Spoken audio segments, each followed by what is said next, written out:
Hi friends, I am doctor Ashutosh Gupta. और आज हम बात करने वाले हैं फीटल एनहाइड्रोमनियोस के बारे में। ओके।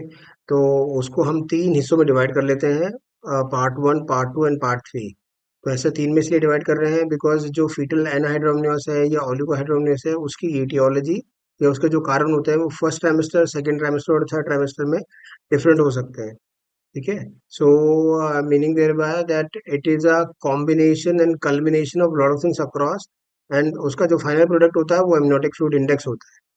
तो पहले तो किडनी की कोई परेशानी हो जाए, और कोई यूट्रोप्लेसेंटल insufficiency हो जाए, और third and the last and the foremost is the umbilical artery flows to the baby, and then the IUGR and all those stuff.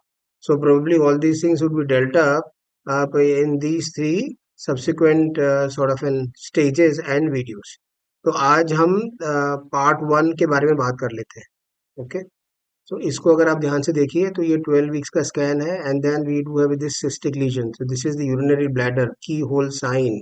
Right, look around, ये की होल साइन है और पोस्टीरियर वेल्व है ये। Right.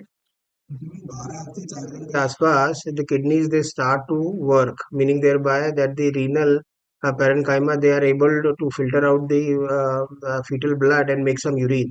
So meaning thereby that around 13 weeks what we can identify is the urinary bladder. ठीक है। So meaning thereby that we have identified that at least one of the kidneys is there out of two, and it is functioning, and it is very well connected with the outflow tract. Right.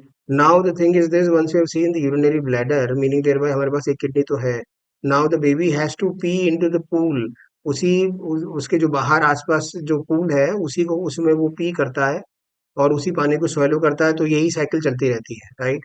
So when the baby is not able to pee, जब वो अब पेशाब नहीं कर पाता है, तो what happens is this कि यूरिनरी ब्लैडर जो है वो डायलेट हो जाता है।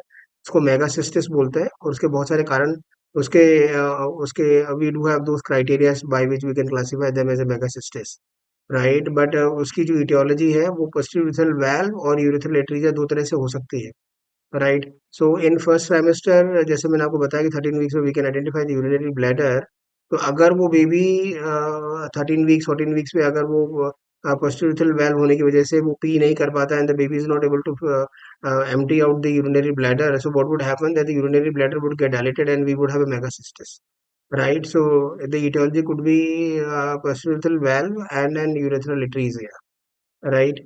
And so meaning thereby that identification of the urinary bladder in 12 weeks or 13 weeks, and at 15 and 16 weeks, identifying anhydromas or oligohydromas is very very important. Okay, तो ये cases जिसमें what we've identified is the peripheral valve.